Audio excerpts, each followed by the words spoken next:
वो बेटे से और ज्यादा होती, कि जो हम नहीं कर पाए वो बेटा करेगा, कि जो हम नहीं कर पाए वो बेटा करेगा।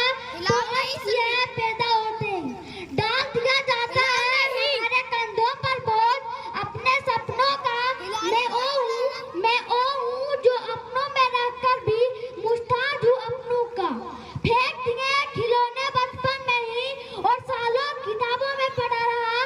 गुड्डे गुड्डियों से खेल रही थी लड़कियां, मैं कैरियर बनाने की होड़ में खड़ा रहा।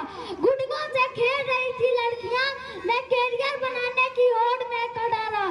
कभी दे दी अपने हिस्से की सीट किसी बुजुर्ग तो कभी महिला या बच्चे को।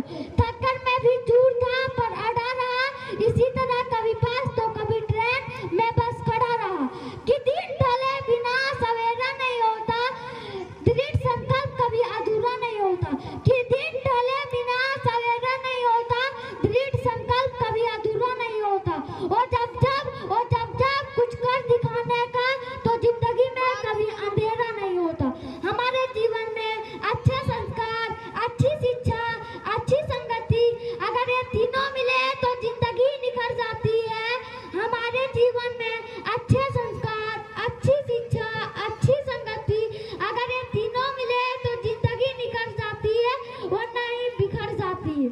संघर्ष पिता से और संस्कार माता से सीखो, कि संघर्ष पिता से और संस्कार माता से सीखो, बाकी सब कुछ दुनिया सिखा देगी। पूरी दुनिया जीत सकती है, कि संस्कार से पूरी दुनिया जीत सकती है, संस्कार से जीता हुआ भी हार सकता।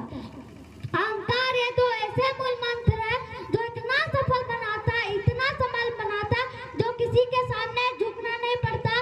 संस्कार कभी आपको झुकने नहीं देगा और शिक्षा कभी आपको गिरने नहीं देगा। संस्कार किसी दुकान में नहीं मिलती, बल्कि अपने परिवारों और समाजों में सीखनी पड़ती। इंसान अपने लाइफ में शिक्षा के पहले व्यवहार, संस्कार के पहले व्यवहार, भगवान से पहले अपने माता पिता को पहचानना चाहिए। बिना पहचाने उसे वे कुछ कर नहीं सकते।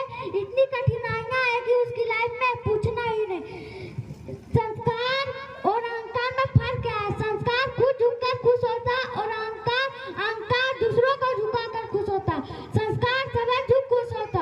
हम जैसे आचरण करते हैं ना, ठीक वैसे ही आचरण हमारे बच्चों में भी पनपता है। इसीलिए सभी वो आचरण पैदा कराना पड़ेगा जो हम अपने